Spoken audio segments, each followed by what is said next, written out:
আসসালামু আলাইকুম। কোন স্যার? স্যার আজকে আপনার আসতে তো দেরি হলো। আমার কই, আমি তো ঠিক সময় আসছি। না, আজকে আপনার দেরি হয়েছে। আমি কখন থেকে আপনার জন্য অপেক্ষা করছি, আপনি আসবেন আর আমি আপনাকে দেখবো। বুঝো, এই একটা ছাড়া বাকি সবগুলো করেছি। আমি জানি আপনি কি করবেন। আমি তোমাকে ব্যথা দিইনি, কি দিছি? কি? লজ্জা। যেন তুমি একটু লজ্জিত হয়ে ঠিক মতো পড়ো। তুমি সমগ্র শিক্ষার্থীদের মুখে একটা চুনকালি, কলঙ্ক। অনার্সে পড়ো, স্যার হাতে মার খাও। আমি বিশ্বাস করে লজ্জাটা তোমাকে বহু দূর নিয়ে যাবে। আমি দুইটা প্রশ্নের পারতাম। বলো না কেন? অনেক আপনি কাজ করছেন না।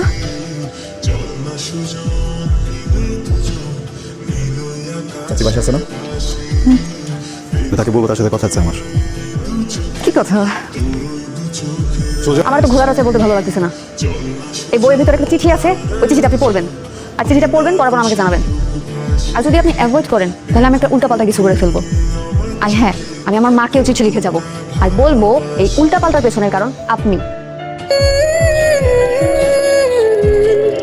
ডিয়ার স্যার, আমি জানি আমি ছোট।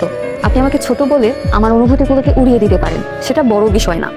স্যার, বড় বিষয় হলো আমি কি সারা জীবনে ছোট থেকে যাব? কখনো না কখনো তো বড় হব। আমার বিয়ে হবে, আমার বেবি হবে, একটা সময় আমি বুড়ি হব, মরে যাব। দেখেন, 4 লাইনের জীবন লিখতে লিখতে শেষ হয়ে গেল। এই 4 লাইনের জীবন একটা মানুষের স্বপ্ন কি পূরণ হতে পারে না? আমি আপনাকে ভালোবাসি sir, please accept my love. Please আপনি আমার আম্মুকে একটু বলেন, প্লিজ। আপনি বললে আম্মু না করবেন না। ইতি হিমি, আপনার হতে পারি বউ। প্রিয় হিমিকা, আমাকে তুমি একটা চিঠি দিয়েছো, যে চিঠিতে লেখা আছে তুমি আমাকে পছন্দ করো। দেখো হিমি, একজন মানুষ আরেকজন মানুষকে পছন্দ করবে, এটাই স্বাভাবিক। তুমি সুন্দর, অনেক সুন্দর। এত সুন্দর মেয়ে আমি আমার জীবনে কম দেখেছি। বিশ্বাস করো, পৃথিবীর যে কোনো পুরুষ তোমার এই সৌন্দর্যের প্রেমে করতে বাধ্য। তুমি সুন্দর হবে না কেন? তোমার পরিবার সুন্দর, তোমার মা সুন্দর, তোমার বাবা সুন্দর, তাদের ব্যবহার সুন্দর। যে ছেলে তোমাকে বিয়ে করবে সে অনেক ভাগ্যবান। কিন্তু আমার কাছে তো তুমি অন্যরকম, কারণ আমি তোমার শিক্ষক।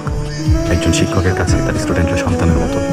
সে ছেলে হোক কিংবা মেয়ে, সে পৃথিবীর সব থেকে সুন্দর মানুষ হোক বা হোক হচ্ছে, এতে কিছু যায় আসে না। আমাকে মাফ করে দিও, আমি কখনোই নিজের ছাত্রীর সাথে প্রেম করতে পারবো না। তাহলে হচ্ছে ম্যানেজিং সার্ভিস কোয়ালিটি, তারপর হচ্ছে watching service performance closely, service recovery, motivation, managing productivity. হোমওয়ার্কটা ঠিক মতো করে রেখো। কালকে আমার রাস্তা তো আধ ঘন্টা লেট হবে। বুঝি তাহলে। ও, তোমার জিনিস ছিল, তোমার চিঠিটা আমি পড়লাম। বিষয়বস্তু ভালো, লেখা ম্যাচুরিটি আছে তোমার, সব ঠিকঠাক। আমি পুরোটা পড়ে আমার মনে যেসব উত্তর আসছে আমি সব কিছু এখানে লিখছি। জীবনে প্রথম চিঠি লিখলাম, জানি না কী অবস্থা। দেখো আশিক, তোর হাতে কি? কিছু না মানে? কিছু না হলে মুখের উপরে এরকম চাপতে আসিস কেন? এটা আমি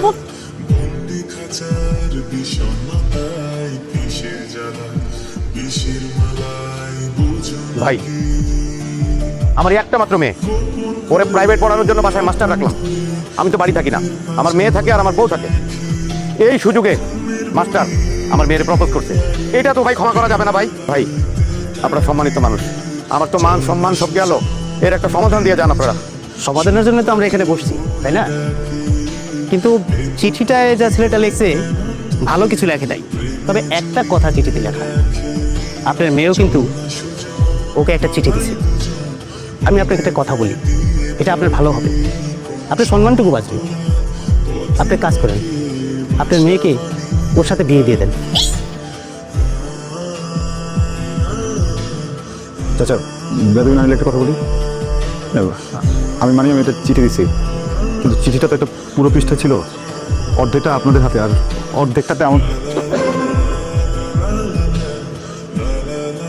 কি আপনি কি আমার উপরে এখন রেগে আছেন? রেগে থাকাটা কি অস্বাভাবিক? না স্যার, কিন্তু আমি তো এখন আপনার ছাত্রী নেই, আমি তো আপনার বউ। তো অপ্রয়োজনীয় কথা কেন বলো তুমি? হ্যাঁ, প্রয়োজনীয় কথা যদি না থাকে আমার সাথে কথা বলবা না, বোঝা গেছে? চুপচাপ এখানে সে ঘুমাও, আমি আছে দিকে। আপনি এখান থেকে যাবেন না, প্লিজ। আপনি এখান থেকে যাবেন না। আমি এখান থেকে যাবো না, যাবো না, বলছে না যাবো। আপনি যদি এখান থেকে যান আমি আমার আম্মুর কাছে বিচার দিয়ে দেবো।